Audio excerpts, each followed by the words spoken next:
every year. She's from Hong Kong. She has doctorates in neurophysiology from London universities and clinical psychology from New York. She has published multiple articles on subjects of neurophysiology, hormonal balance, fitness and health, wound healing, neuropathic pain, COVID-19, obesity, diabetes. It means she's kind of knows everything, okay? So it would be great to hear her stories today. She has published 2 books on health enhancing that have been translated to 9 languages, and she also an award-winning speaker. Today, her topic is, can gene expressions delay aging? Please welcome Dr. Sanya Sofra.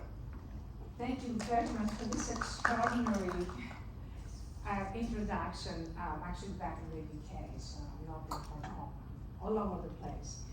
We're going to be talking about how gene expression, if it can protect us from aging, and if we are there yet, and that's a very important thing to understand. So before we start, let's, I don't think I know how to do this again. Is that, there, I got it, okay. So I don't have any disclosure to make, no financial disclosure or conflicts of interest. And first of all, let's try to understand what is gene expression and can it delay aging? And the answer to this question is it depends. It depends which genes are expressed as a result of a procedure. It depends whether these genes are overexpressed, which might mean inflammation. It also depends on whether the genes that are expressed are good or bad genes, okay? And the other thing is that we have a pool of genetic information. So the genes that we're expressing may be different. The genes that a young person is expressing might be different from the genes that an old person is expressing. So it's a very complex situation. This lecture is based on an article that I recently published, and there have been several books as the moderator introduced me as.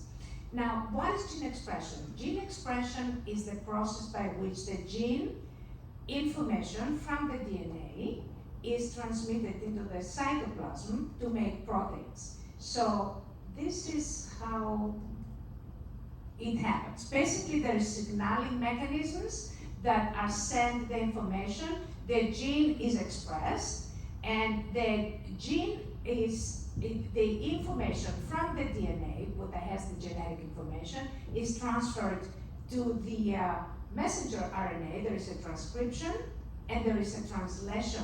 This transcription is a read up and also a translation. So from the chromosome, it goes to the into the cytoplasm, where the messenger RNA becomes the transfer RNA, and then that brings all of the amino acids together.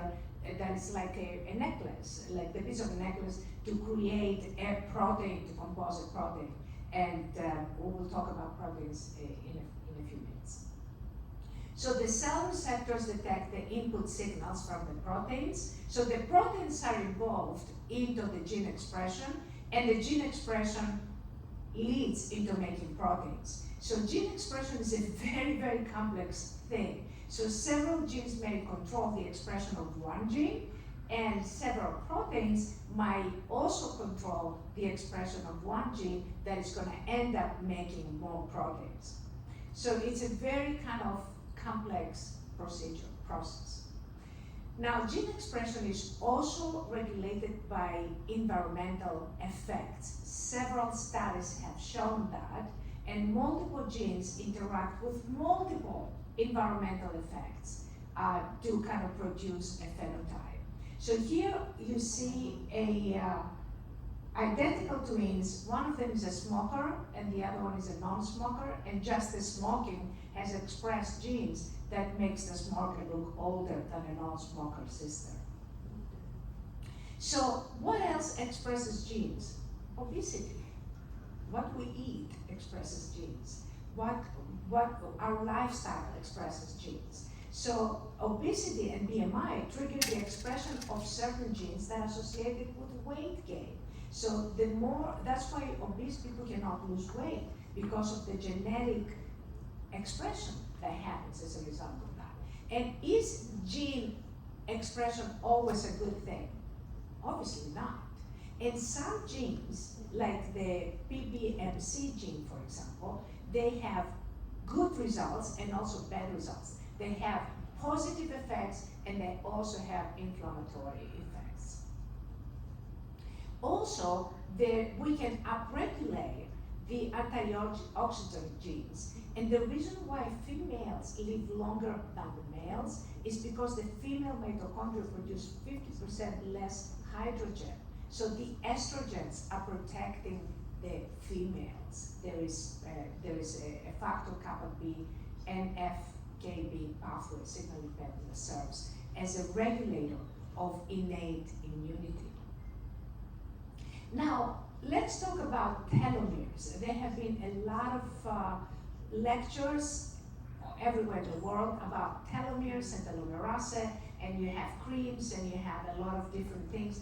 Do longer telomeres help you delay the aging? And the answer is no, because there was a study where that people that had naturally longer telomeres due to a mutation in the BOT gene, BOT1 gene, they found that the longer telomeres were actually dangerous. So 15 out of 17 subjects developed blood cancers. 5 of them had blood cancers, 8 had skin melanoma, 7 had thyroid cancer. So these telomerase, the telomeres being longer, created medical issues.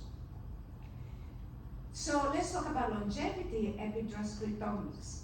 So the aging epitranscriptome involves about 150 specific editing events that, again, I'm kind of trying to demonstrate the complexity of this process. Now, there is genome editing. They're doing it. Just, the science is up to this level, and it's happening right now.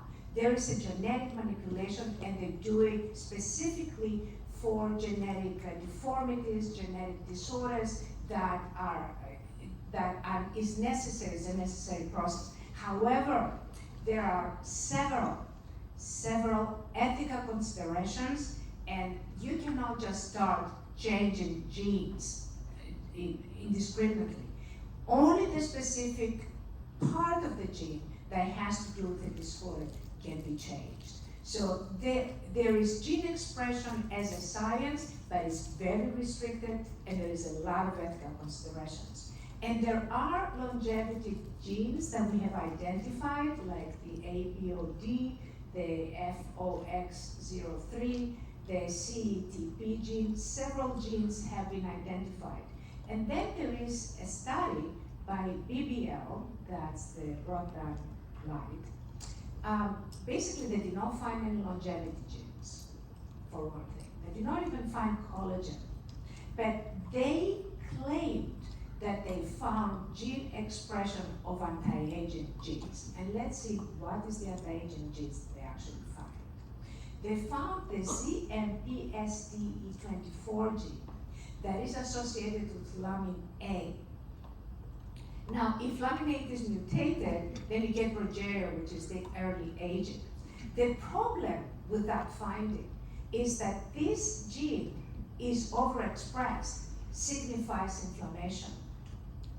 So, and they had no way of measuring how much of that gene they expressed. They said we expressed it, but they don't know if they underexpressed or overexpressed it.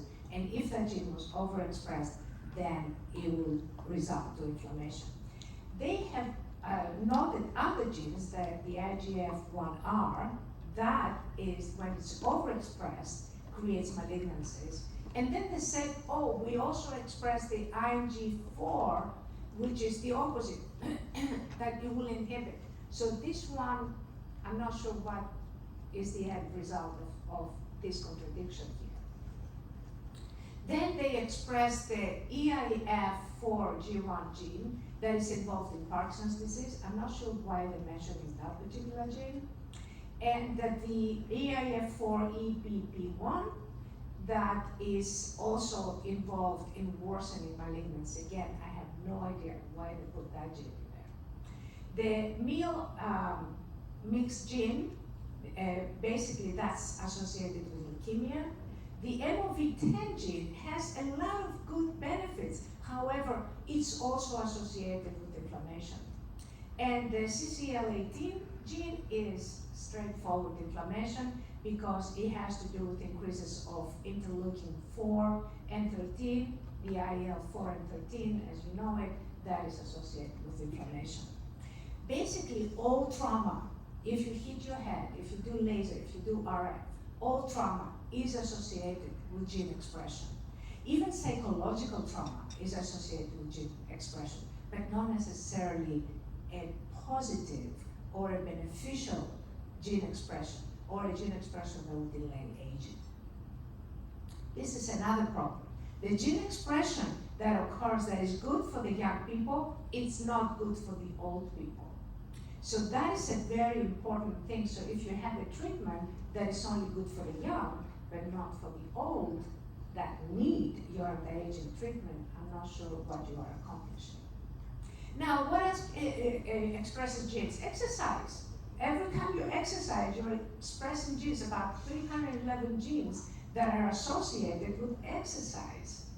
Even effortless exercise is associated with gene expression. This is a study from London University, from Goldman and his associates, and they found a 250% in the RNA content that is related with muscle genes expression.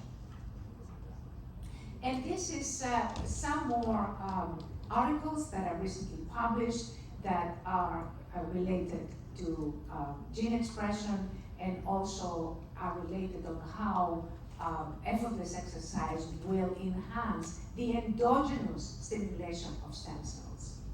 And this is just more studies recently published. So all these are previous studies all published. Now, what else causes gene expression? Now we're getting into this new science of resonance that is actually very, very interesting. So resonance can control the signals and basically enhance the signals of signaling pathways that would eventually result in the gene expression. So what else is also associated with gene expression? Signaling pathways are the most significant. Remember when I put the movie, in the movie, it was shown that gene expression is the result of signaling pathways. The QTL, the quantitative trait, basically the position of the trait within that DNA is very important, and how that interacts with the environment, because the QTL is what actually interacts with the environment. Now, a clear understanding of QTL, signaling pathways, and clock genes can actually help us get to that anti-aging treatment that we want to create that is ethical, and it's logical, and it's rational, and it doesn't overexpress genes, and doesn't cause inflammation. So most genes are affected by at least one QTL, basically because, remember, QTL is what interacts with the environment. So that is very, very important. And we have a method that we can assess that. It's called the HISP, the Hybrid Intelligent Approach, that we identify directed signaling pathways, because we need to target our treatment. We cannot just do something and kind of let the body respond. We have to target our treatment so we know specifically how much of a gene we are expressing. Again, overexpression can be inflammatory. Other available methods is the computerized methods of PPI data along gene expression, basically the protein-to-protein interactions. How these proteins interact, we need to know that, because if you don't know how the proteins interact, then we don't know what genes you're expressing, and it could be damaging genes. We're playing with fire. So circadian rhythms of the cells, not ours, but of the cells, are very, very important. Clock genes can determine skin disorders, aging, and disease. And this is the Nobel Prize of 2018, that they showed that you can actually treat cancers by putting a brake on certain T cells and allowing these T cells to attack cancer. And again, this has to do by manipulating clock genes. And there is evidence that clock genes are associated with psoriasis and also scars, keloid scars, and identify skin disorders. We can isolate genes and we can understand what they produce. And can we actually reverse, can we unboil an egg, basically refold proteins? And the answer is yes, we can refold proteins, and that can help improve cancer treatments. That's another Nobel Prize. And basically, a denatured protein can become a natural protein through this resonance process that I was discussing. It's a very complex process because proteins they need to be folded, and they have several structures, two-dimensional, three-dimensional, four-dimensional structure, and basically heat can unfold them, and through resonance, we can again fold the proteins. And we have a treatment and a test that actually measures how you can refold proteins, and it's called the SBC coefficient. Basically, if the protein aggregations increases, that's a bad thing. If it decreases, we are in the right. And with this, I would like to end the lecture. Thank you very much. Thank you very much for amazing lecture. And I would like to ask participants to evaluate the session and speakers by scanning your code, and evaluate the session after the full session also. And with great pleasure, I would like to introduce the chair